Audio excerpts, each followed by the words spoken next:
కరుణ చాలునయా నా జీవితాన మరి దేనిని ఆశించను నే కోరను ఈ జగాన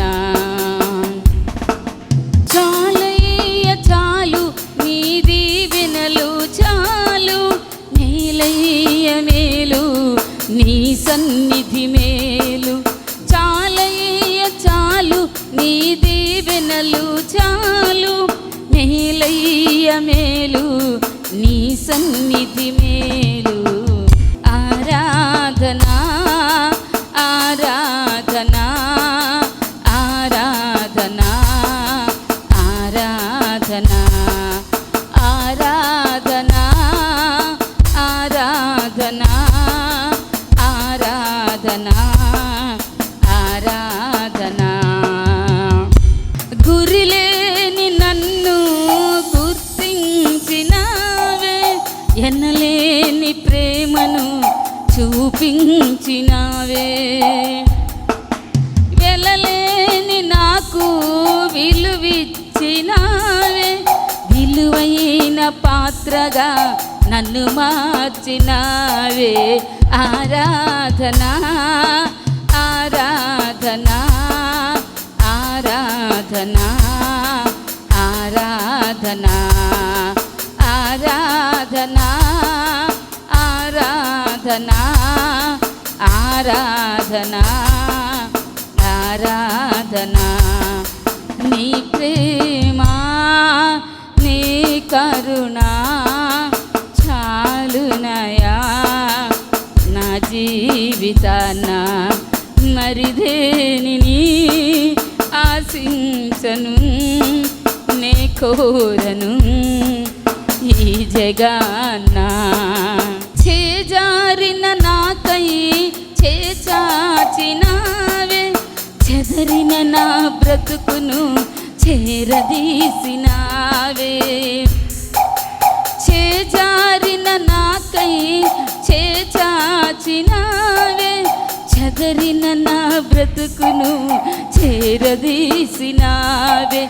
చెర నుండి నన్ను విడిపించినావే చెరగని నీ ప్రేమకు సాక్షిగా మార్చావే ఆరాధనా ఆరాధనా ఆరాధనా ఆరాధనా ఆరాధనా ఆరాధనా ఆరాధనా ఆరాధనా నీ ప్రేమ నీ కరుణ చాలునయా నా జీవితాన మరి దేనిని ఆశించను నే కోరను ఈ జగాన నరకపు పొలి మేరలో నన్ను కనుగొన్నావే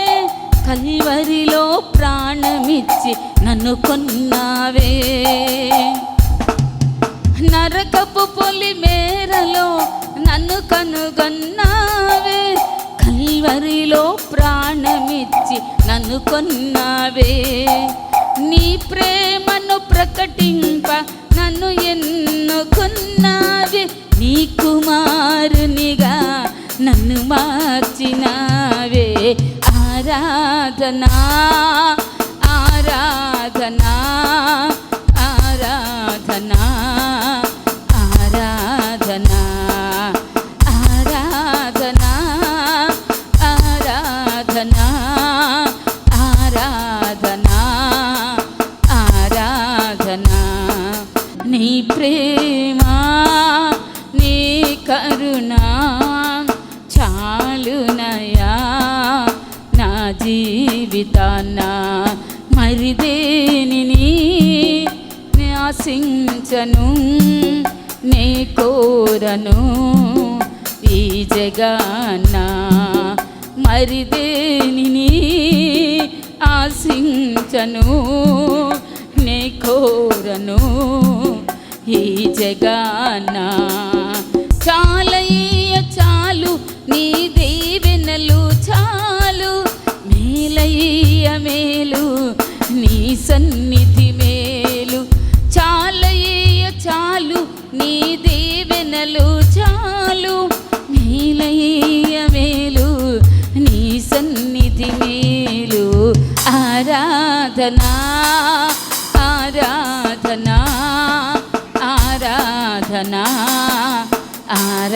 ఆరాధన ఆరాధన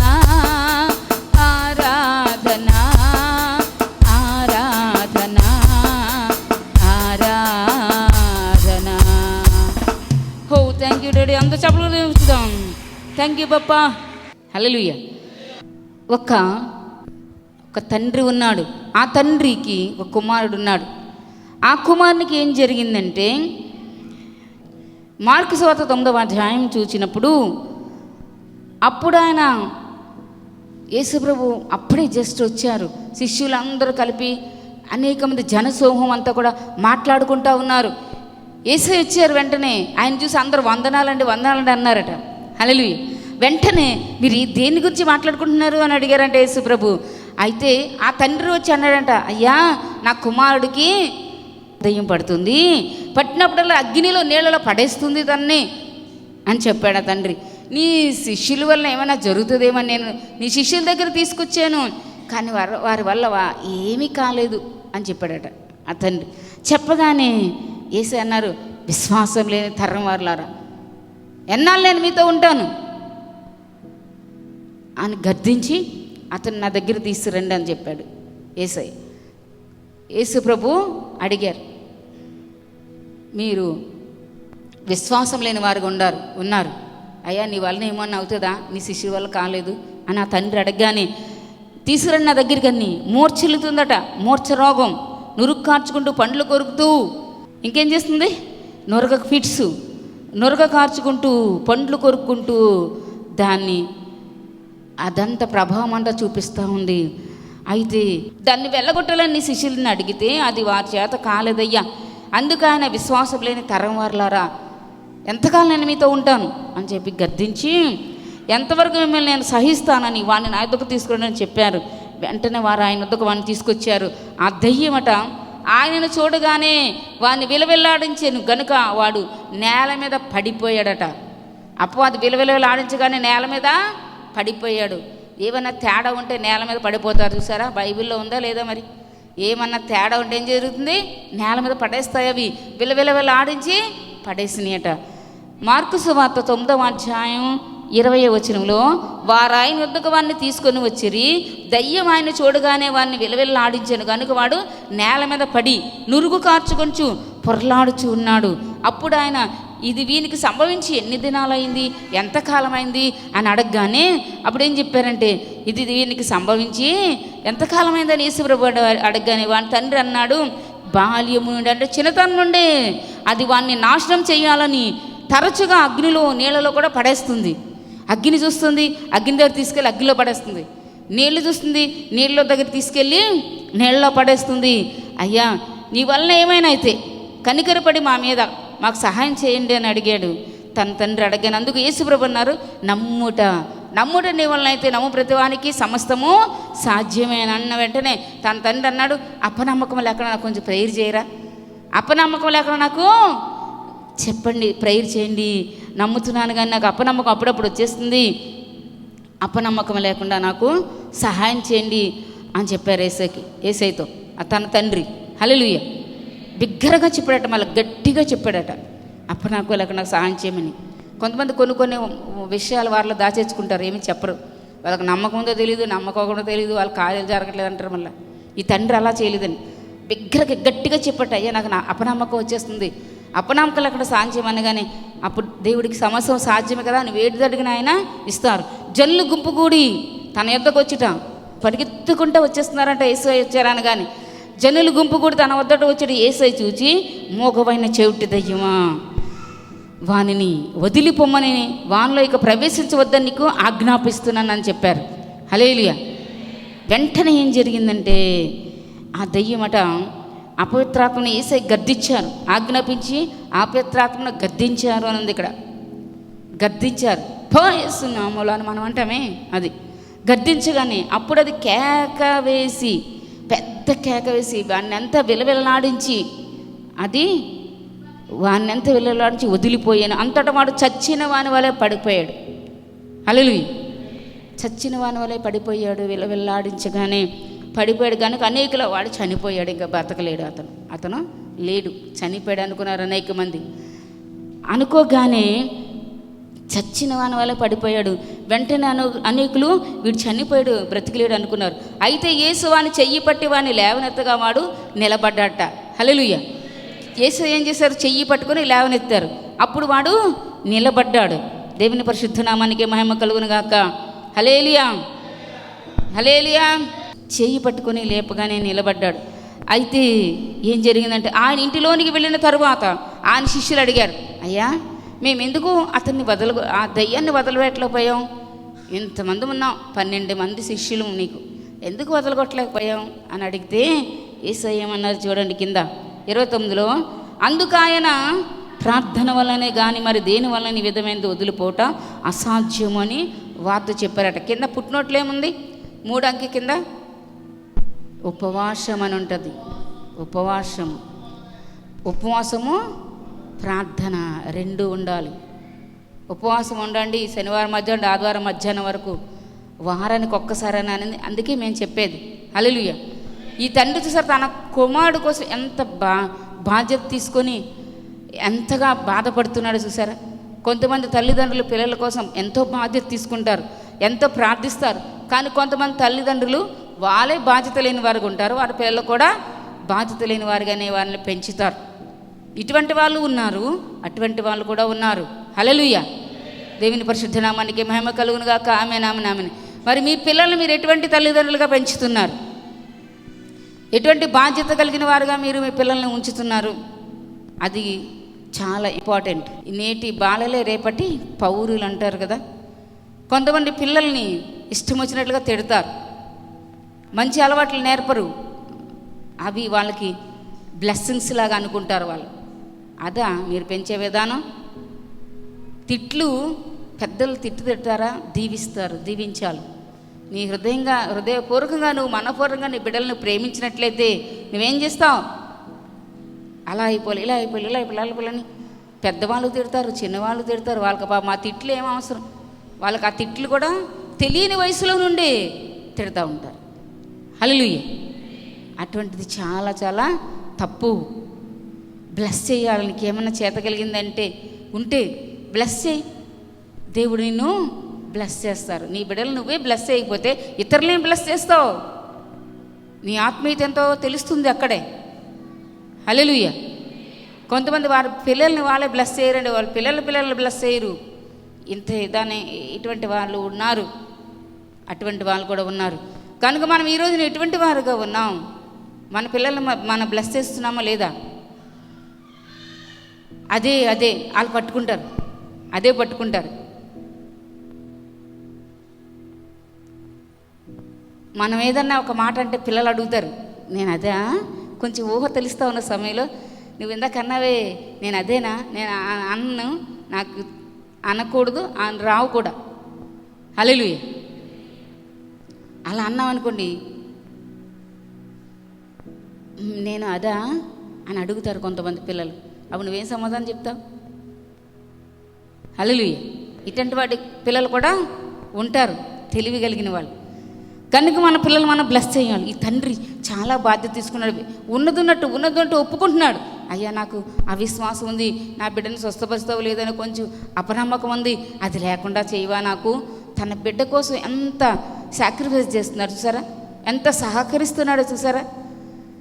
పిల్లలను కొంతమంది తెచ్చేసి ఇక్కడ వదిలేసి అటు ఇటు తిరుగుతూ ఉంటారు. ప్రార్థన చేయించే సమయంలో కూడా చెప్పి కన్నీరు కార్చరండి. ప్రార్థన చేయించేవారు ప్రార్థన చేస్తారు కానీ కన్నీరు కార్చరు. అయ్యో నా బిడ్డకి ఎలాగ అయ్యింది ప్రభా, నాకు సహాయం చేయ, నా బిడ్డ ప్రార్థన చేసుకొని కన్నీటి ప్రార్థన తెలీదు, నీవంటే తెలీదు, చిన్న వయసు అని ఎవరు బాధ్యతగా ఉంటున్నారు ఈ రోజున. కొంతమంది వస్తారు స్వస్థ పొందుకున్నాక మళ్ళీ ఇంకా కనబడరు. మంచిదేనా అది? బైబిల్లో ఒక మాట ఉంది, మత్తయి సువార్త 10వ అధ్యాయం 40వ వచనంలో.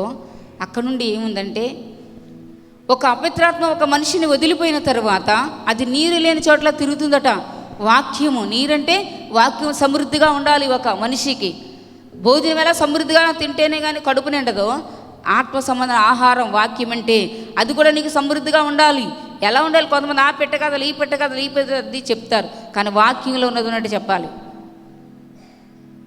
నీ వాక్యమే నన్ను బ్రతికించెను, బాధలలో నెమ్మదినిచ్చెను, నీ వాక్యమే నన్ను బ్రతికించెను. బాధలలో నెమ్మదినిచ్చెను, కృపాశక్తి దయాశక్తి సంపూర్ణుడా, వాక్యమై ఉన్న యేసు వందనమయ్యా. కృపాశక్తి దయాశక్తి సంపూర్ణుడా, వాక్యమై ఉన్న యేసు వందనమయ్యా. నీ వాక్యమే నన్ను బ్రతికించెను, బాధలలో నెమ్మదినిచ్చెను. నీ వాక్యమే నన్ను బ్రతికించెను, బాధలలో నెమ్మదినిచ్చెను. Hallelujah, glory glory glory glory to God. దేవుని యొక్క వాక్యం మనల్ని ఏం చేస్తుంది? బ్రతికిస్తుంది. వాక్యం ఎందుకు బ్రతికించాలి? వాక్యం అంటే ఎవరు? తండ్రి అయిన దేవుడు. ఆది యందు వాక్యం ఉండెను, వాక్యము దేవుని యొద్ద ఉండెను, వాక్యమే దేవుడై ఉండెను అని యోహాను సువార్త 1వ అధ్యాయంలో వ్రాయబడింది. వాక్యం ఎవరు? ఇప్పుడు దేవుడు. అందుకే వాక్యం అంటే అపవాది కూడా భయమే. కనుక అపవాది వాక్యం ఉన్న చోట ఉండలేడు. నేను ముందు వెళ్ళిపోతాను, ఏమైనా చెప్పి వెళ్ళు అని వెళ్ళిపోతాను మళ్ళా పిలుస్తాం మనం. వెళ్ళిపోతా ఉంటే వెళ్ళొద్దండి, అమ్మో నేను వెళ్ళిపోతాను నాకు భయం, ఇలా ఉంది. హల్లెలూయా, దేవుని పరిశుద్ధ నామానికి మహిమ కలుగును గాక. యేసయ్య ఉన్న చోట అది ఉండలేవు, వాక్యం ఉన్న చోట. అపవిత్రాత్మ ఒక మనిషిని వదిలిపోయిన తర్వాత నీరు అనే వాక్యం లేని చోట తిరుగుతూ ఉంటుందట. తిరిగి తిరిగి తిరిగి తిరిగి తిరిగి మళ్ళీ నేను వదిలొచ్చిన ఇల్లు ఎలా ఉంది ఒకసారి చూద్దాం అనుకుంటుందట. నేను వదిలి వచ్చిన ఇల్లు అంటే ఎవరినైతే వదిలేసిందో అది మరలా వచ్చి చూస్తుందట. ఆ ఇంటిలో కొంతమంది సాతాన శక్తులు వదిలిపోయిన తర్వాత ఎక్కడైతే వదిలించారో దేవుడు అక్కడికి రారు, మళ్ళా ముందు స్థితికి వెళ్ళిపోతారు. అది వచ్చి చూసేసరికి ఇల్లు ఎలా ఉంటుంది? ఖాళీగా ఉంటుంది, వాక్యం లేదు. అది ఎక్కడైతే వదిలిందో అక్కడ లేరు వీళ్ళు, వాక్యాన్ని నింపుకోవటానికి హృదయంలో. అప్పుడు అదేం చేస్తుందట? మళ్ళా వెనక్కి వెళ్ళి తనకంటే చెడ్డవి తెస్తుందటండి. తనకంటే చెడ్డవి మరి 7 దెయ్యాలు అంట పెట్టుకొని వస్తుందట. చూసారా? మరి వాక్యం నేను మీరు రాయలేదండి, మేమైనా పాటించాల్సిందే, మీరైనా పాటించాల్సిందే. దేవుని పరిశుద్ధ నామానికి మహిమ కలుగును గాక. అందరు చెప్పలేదని పుచ్చుదాం. Give you all the glory glory glory glory to God. చెడ్డవి తనకంటే చెడ్డవి మరి 7 తీసుకొని వచ్చి ఏం చేస్తుంది? ఇవన్నీ కలిపి దానిలో ఆ వ్యక్తిలో ప్రవేశిస్తాయట. ముందు ఒకటే ఉంది, కానీ ఇప్పుడు ఏం జరిగింది? దేవునికి స్వస్థ వచ్చిన తర్వాత అటు ఇటు తిరిగిపోయి అటు ఇటు వెళ్ళిపోయి రకరకాలుగా అయిపోయి ఇంకా చెడ్డ తెచ్చుకున్నావు నువ్వు, నీకు తెలియట్లేదు ఆ స్థితి. అయితే ఇంకా చెడ్డ వస్తాయట. అప్పుడు అవన్నీ కలిపి వారిలో ఉంటాయి. వారి స్థితి ముందు స్థితి కంటే కటపటి స్థితి చాలా చెడ్డదైపోద్దట ముందు కంటే. హల్లెలూయా, దేవుని సందులు నీకు అన్నీ ఇచ్చారే, ఎక్కడో తీసుకొచ్చి ఇక్కడ పెట్టారే దేవుడు. దేవునికి ఏం తక్కువ చేశారని దేవుని సంధి మానేసి మళ్ళీ పాపాల వైపు తిరుగుతున్నావు. సోదరి జాగ్రత్త, నీ ఆత్మగా నీవే ఉత్తరం అదివి. దైవజండు దేవుడు హెచ్చరిక, నా నోటికి బదులుగా నువ్వు హెచ్చరించాలి జనులని అని ప్రభు చెప్పారు వాక్యంలో. వాళ్ళు తిరుగుబాటు చేస్తున్నట్టు నువ్వు హెచ్చరించిన ప్రభు, నువ్వు తిరుగుబాటు చేయొద్దు. నా కుమారుడు నా కుమార్తె, నా నోటికి బదులుగా నువ్వు వాళ్ళని హెచ్చరిక చెయ్యాలి. నువ్వు హెచ్చరిక చేసిన తర్వాత కూడా వాళ్ళు చేశారనుకో, వాళ్ళ ఆత్మకు వాళ్ళే ఉత్తరవాదులు, నువ్వు మాత్రం తప్పించుకుంటావు. ఎందుకంటే నువ్వు నేను చెప్పినట్టు హెచ్చరిక చేసావు కాబట్టి నీ తప్పు కాదు. వాళ్ళు తెలిసి కూడా హెచ్చరించబడి కూడా వినలేదు కనుక అపవాది వచ్చి ఖడ్గంతో దూసేస్తాడు. వాళ్ళ ఆత్మకు వాళ్ళే ఉత్తరవాదులు. అపవాదికి అవకాశం ఇవ్వకుండా చూసుకో. ఈ రోజు నుండి ప్రభు కృపను బట్టి దేవుడు వాక్యం ద్వారా మనతో మాట్లాడుతున్నారు కనుక వాక్యానికి నీ హృదయంలో చోటివు. దేవుడు తన హృదయంలో నీకు చోటిస్తారు. ఈ విధంగా ప్రభు మనకు సహాయం చేయను కాక దేవుడు వాక్యం దీవించను కాక. ఆమేన్ ఆమేన్. యేసు నీలాంటి మంచి దేవుడు జగన లేడు వినుటకైనను, లేడు వినుటకైనను, లేడు వినుటకైనను. నీకు సాటి ఎవరు ప్రభువు, జగన కానరారే ప్రభువు. నీకు సాటి ఎవరు ప్రభువు, జగన కానరారే ప్రభువు. ప్రాణరుద్రాలతో చెందింది దాచి ఇచ్చిన ప్రాణాలు చిందించిన మధుర ప్రేమ దాచి ఇచ్చిన యేసు నీలాంటి మంచి దేవుడు జగన వెన్నెలేలు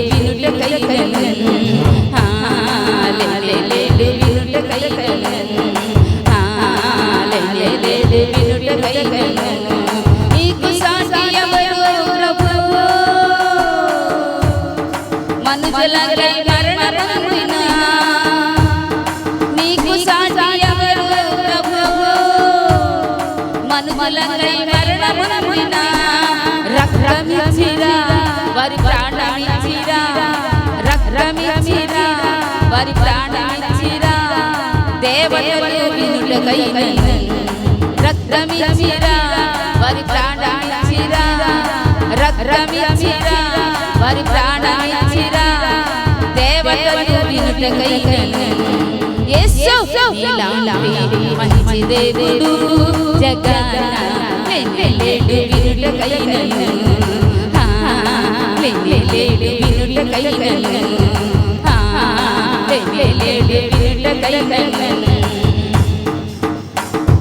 నీకు సాటి ఎవరు ప్రభువు కరుణ చూపి కనికరించిన నీకు సాటి ఎవరు ప్రభువు కరుణ చూపి కనికరించిన క్షమించుటే పరమార్థమని తెలిపిన ప్రేమే శబ్దమని బోధించిన క్షమించుటే పరమార్థమని తెలిపిన ప్రేమే శబ్దమని బోధించిన యేసు నీలాంటి మంచి దేవుడు జగన వెన్నెలేలు వినుటకై వెన్నెలేలు వినుటకై వెన్నెలేలు వినుటకై యేసు నీలాంటి మంచి దేవుడు జగన వెన్నెలేలు వినుటకై వెన్నెలేలు వినుటకై వినుటకై అందరూ క్లాప్స్ కొట్టాలి హల్లెలూయా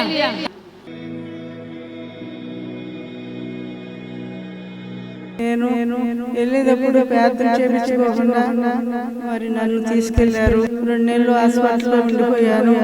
కానీ అక్కడ చాలా బాధపడ్డాను. నాకు ప్రార్థన అందలేదు. తర్వాత ఫోన్ ద్వారా అమ్మ ప్రార్థన చేసినాక మరి అక్కడ ఆశీని పెట్టారు. మరి ఆశీని పెట్టారు కానీ అక్కడ ఏమి మరి పని తగ్గలేదు. అమ్మగారు ఫోన్ చేసి మరి ప్రార్థన చేసి ధైర్యం చెప్పింది. అమ్మ నీకేం పర్వాలేదు, నేను దేవుడు తీసుకొస్తాడు, నీకు తగ్గిస్తాడు, అమ్మ నీకేం పర్వాలేదు, ధైర్యంగా ఉండదని చెప్పాడు. అప్పుడు అమ్మగారు మరి సన్నిధికి మమ్మల్ని మరి దేవుడు మాట్లాడి మమ్మల్ని సన్నిధికి తీసుకొచ్చి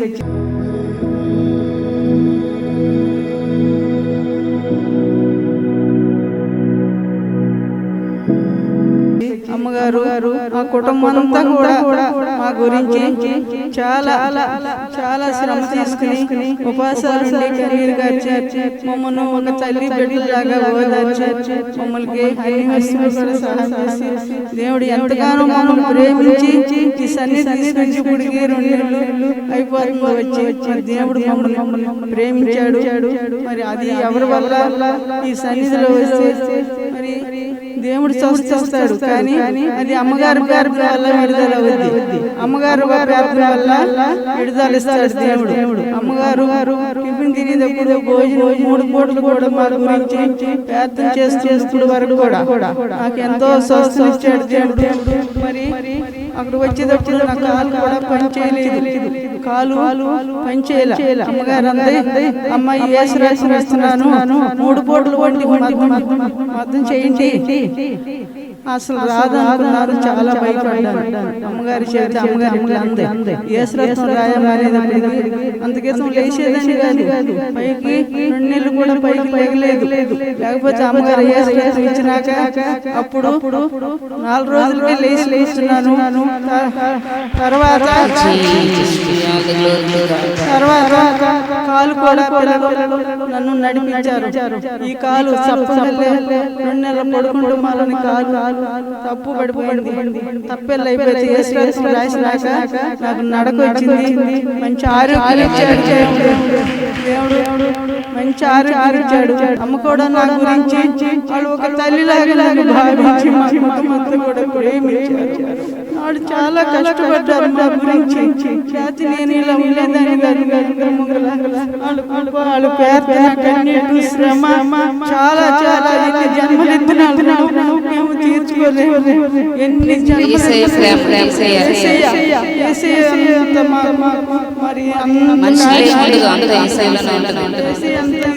మమ్మల్ని కనికరించాడు, దయచేశాడు. తగ్గలేదు. అమ్మగారు ఫోన్ చేసి మరి ప్రార్థన చేసి ధైర్యం చెప్పింది. అమ్మ నీకేం పర్వాలేదు, నేను దేవుడు నీ సన్నిధికి తీసుకొస్తాడు, నీకు తగ్గిస్తాడమ్మా, నీకేం పర్వాలేదు, ధైర్యంగా ఉండదని చెప్పాడు. అప్పుడు అమ్మగారు మరి సన్నిధికి మమ్మల్ని మరి దేవుడు మాట్లాడి మమ్మల్ని సన్నిధికి తీసుకొచ్చి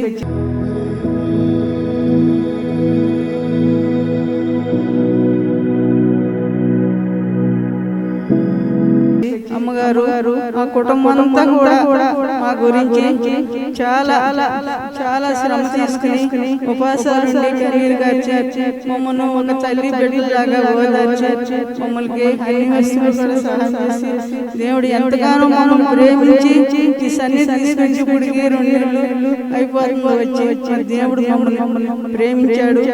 మరి అది ఎవరి వల్ల ఈ సన్నిధిలో వస్తే మరి దేవుడు స్వస్థిస్తాడు, కానీ అది అమ్మగారు ప్రార్థన వల్ల విడుదల అవుద్ది. అమ్మగారు ప్రార్థన వల్ల విడుదల ఇస్తాడు దేవుడు. అమ్మగారు టిఫిన్ తినేటప్పుడు భోజనం 3 పూటలు కూడా మా గురించి ప్రార్థన చేస్తూ వరకు కూడా నాకు ఎంతో స్వస్థత ఇచ్చాడు దేవుడు.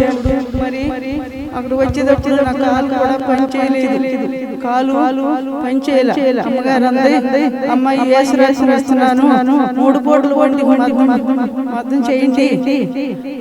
అసలు రాదనుకున్నారు, చాలా భయపడ్డాను. అమ్మగారి చేతి అమ్మగారి ఇట్లా అందే ఏసురత్నం రాయమనేది అంతకేసం లేచేదని కాదు, పైకి 2 నెలలు కూడా పైకి లేగలేదు. లేకపోతే అమ్మగారు ఏసురత్నం ఇచ్చినాక అప్పుడు 4 రోజులకే లేస్తున్నాను. తర్వాత కాలు కూడా నన్ను నడిపించారు. ఈ కాలు 2 నెలల పడుకుంటూ మాలని కాలు తప్పు పడిపోయింది.